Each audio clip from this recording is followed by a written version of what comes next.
In this video, we are going to go through the top 5 best assault rifles you guys can be using in Warzone since the release of Season 5. These are the guns that are going to fit into the long range meta, and to kick this list off, we're going to start with the Automaton.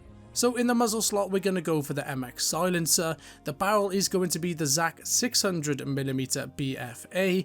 In the optic slot, we're still going to go for the 3 to 6 times optic. And as you can see on screen, it's saying that this scope will give us optic glint that will be visible to enemies. But I'll put a link down in the description below to a TikToker who's kind of discovered that they might not have actually added the optic glint. So we're still going to be running the 3 to 6 times optic for now. The stock is going to be the Anastasia padded. In the underbarrel, we are going to go for the Carver foregrip. We're not going to mess around with the bipod. We're just going to stay with the Carver foregrip. 75 round drum magazine. The ammunition is most likely going to be lengthened if you want the full meta build. I personally choose to run subsonic to stay off the minimap, but lengthened for the purpose of the video. In the rear grip, we're going to go for the hatched grip. This is going to help you with the recoil control. And then in the perk 1 and the perk 2 slots, perk 1 is going to be tight grip. This is going to give you that recoil during sustained fire, which really helps out with the Automaton. And then in perk 2, we are of course going for fully loaded. Next up, we have one of the original Warzone meta weapons, of course the M13. This is pretty simple, monolithic suppressor. We're going to go for the marksman barrel. We're going to put on the 3 times optic in the optic slot, the VLK, and then the underbarrel is of course going to be the commando foregrip, and then the 60 round magazine. That's going to be the best M13 setup to be using in Warzone at this moment in time. The next weapon on the list is going to be one of my favorite Vanguard guns. We have the Cooper Carbine, of course MX silencer in the muzzle slot. The barrel is going to be the longest one, the 22-inch Cooper Custom. Now for the optic slot on the Cooper Carbine, this does come down to personal preference. I would rather run the G16 2.5 times on the Cooper Carbine, just because you tend to need to be a little bit closer to the enemy for the Cooper Carbine, just because the damage drop off isn't all that great. You can run the 3 to 6 times if you want to, but personally I would rather be a little bit closer and use the G16. In the stock slot, there's 2 options. You either have the Cooper Custom padded or the Cooper 45W. The downside to using the padded is you will lose some initial firing recoil control. The downside to using the 45 is you will lose some movement speed, so you'll have to weigh up which one you prefer to have the downside of, movement speed or firing recoil control.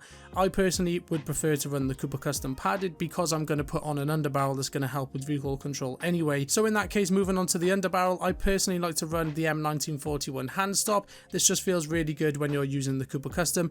The other options would be the Strife angled or the Carver foregrip, so test them out, see which one you prefer. For me, it's the M1941, but the Strife angled and the Carver are also decent options there. The magazine is going to be just the biggest one, the 60 round drum. The ammunition, again, down to personal preference, lengthened for the full meta class or subsonic if you want to stay off the minimap, so we'll go for lengthened for the video. Now in the rear grip, we're going to go for a grip that's going to help with recoil control, so we are going to put on the hatched grip. If you are running the Cooper 45, which takes away movement speed, you could put on the taped grip, which is going to help you with that movement speed. So it depends on what you want to do. If you want to run the 45 stock, put on the tape grip. If you run the padded, put on hatch grip, and it'll make the recoil control even more manageable. In the perk 1 slot, we're going to go for tight grip. This is going to help out with accuracy and recoil during sustained fire. And then in the perk 2, we are of course going for fully loaded.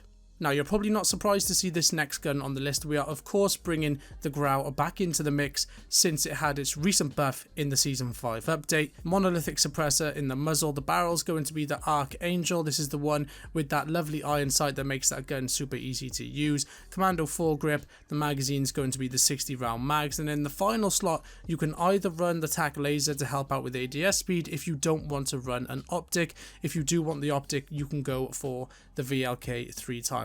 So this is the build I would probably run on Caldera, but if you are playing Fortune's Keep or Rebirth, you can take off the VLK and put on the tac laser to help out with that ADS speed. Now if you're running the build without an optic and you're struggling with recoil control, you could take off the attack laser and put on the F-Tac rubber grip. That will help you out with any extra recoil control that you need help with, but the tac laser will make this gun pretty good.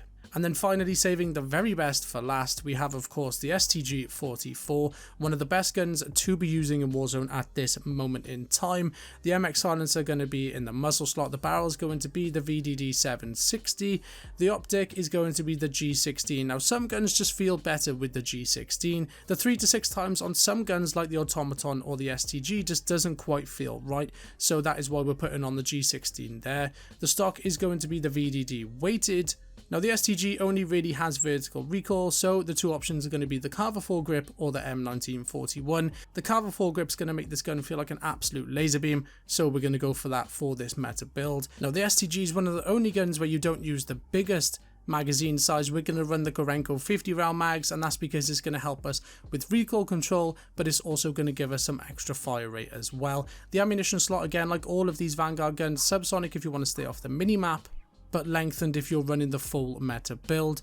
The rear grip, again, we're just going to go for the one that helps out with the most recoil control, so we'll go for the hatched grip.